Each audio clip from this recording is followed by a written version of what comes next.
Did history predispose us not to know the horror of the reality of a hunger strike? Yes.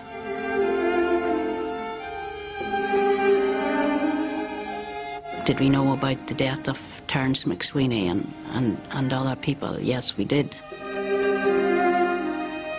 Did we ever read in history about the day-to-day experience of what that meant for Terence McSweeney and for Terence McSweeney's wife?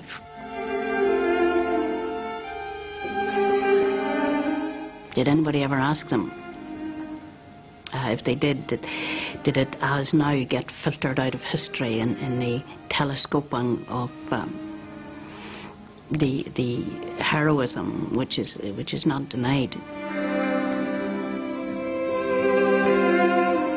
I think it's a mistake to consider the hunger strike as ever having been some kind of tactic.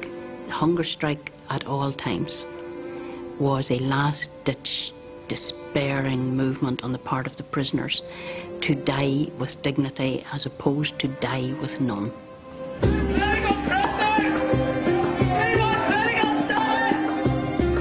There was no question of negotiation at all. There was no question of concession during the strike.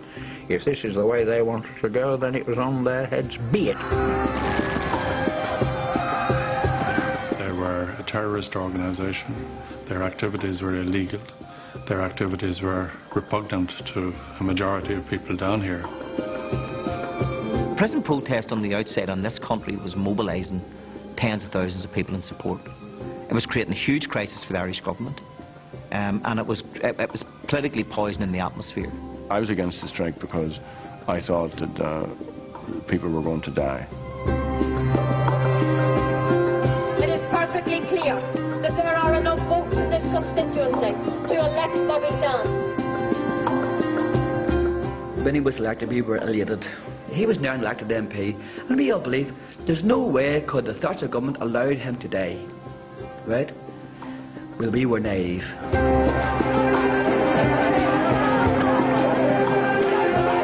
Well, one's interest at that time would not have been what was going on in republicanism, but what was going on in the nationalist community as a whole. And we would have seen the way in which the nationalist community as a whole was so easily manipulated by the Republican movement as deeply depressing.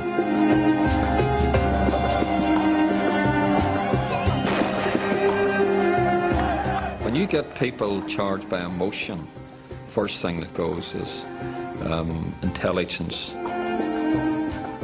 Everyone blaming the government and not stopping to consider that the person in the coffin had actually put other people in coffins.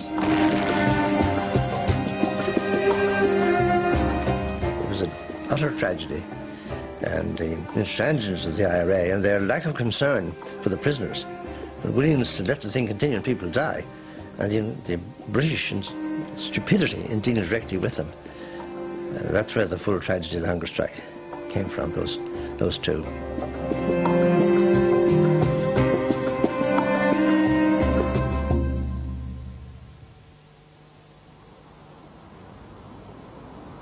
After more than a decade of the Troubles in the North, at the beginning of the 1980s, Ireland was plunged into political turmoil as Republicans in the Maze prison near Belfast went on hunger strike. What followed was not only an intense battle of wits between the British government and the IRA, but a bitter fight to the end. This is the story of how 10 Republicans inside the Maze prison starved themselves to death. The story of how their campaign to be seen as prisoners of war and gain political status divided the people of Ireland. It was a dark and defining episode in the bloody history of the Troubles, one that had many unforeseen consequences and continues to change the political landscape, but which began in the mid-1970s. Then, the British government had decided that Republican prisoners, in many cases men convicted for bombings and murders in the North, should be treated no differently to common criminals.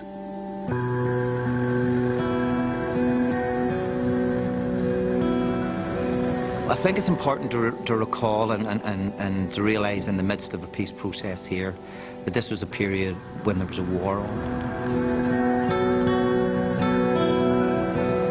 The British, being foolish about these matters, thought that somehow if they could imprison Republicans in cells, take away the, if you like, POW status image of Long Kesh, that probably would add to their argument. Look, these people are all criminals. It would seem to us perfectly reasonable for the government to assert control over the prison and put an end to the compound POW type situation.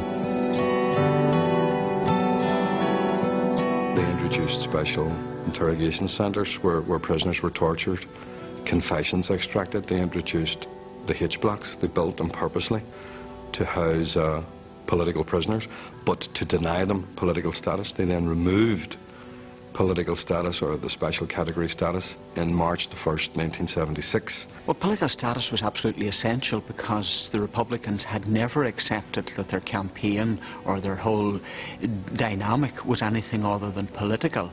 And bear in mind that the British attempt to criminalise the Republican insurrection, the Republican community, wasn't merely confined to Republican prisoners. It was an attempt to criminalise the entire Republican process, the entire Republican project. It happened that they could do it most effectively, or thought they could do it most effectively, to the prisoners.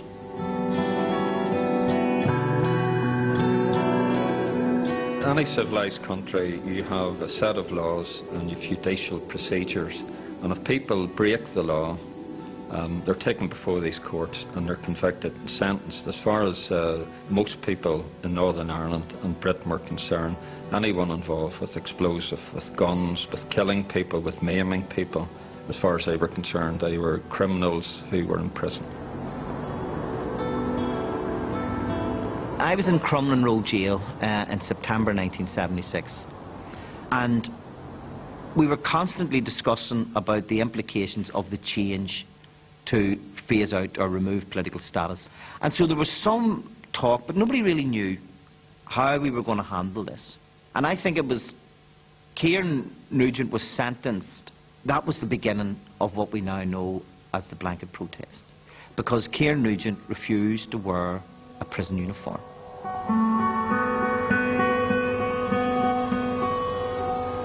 So Kieran started it, and then of course others followed, and slowly but surely then the struggle for political status begins to take shape inside the prison.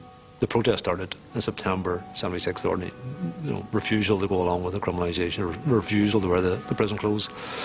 And I don't think the prison authorities ever envisaged that it would have grown until the lengths that it did. But by March 1978, by that stage there was, I'm sure there was about 150 people on the protest, and numbers were continuing to increase.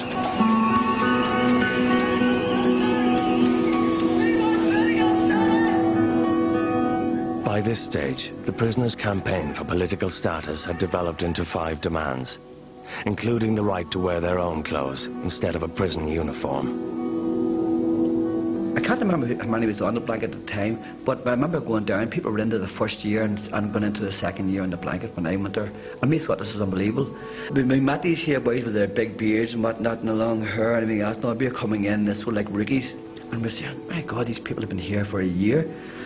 But little did we know that we were going to be there for another 5 years. As the protest continued, but with no sign of concessions from the British government, the blanket men resorted to a new and desperate tactic, one that became known as the dirty protest. Republicans knew they were not getting anywhere with just refusing to wear clothes, because they weren't winning anything, they weren't achieving anything. So the next thing they decided they would, whenever the staff went down to slop them out, says, no, we're not slopping out. So the only thing they could do with their shit was put it on the wall. We used to crap and put it in the corner, but the stench of it was really unsustainable.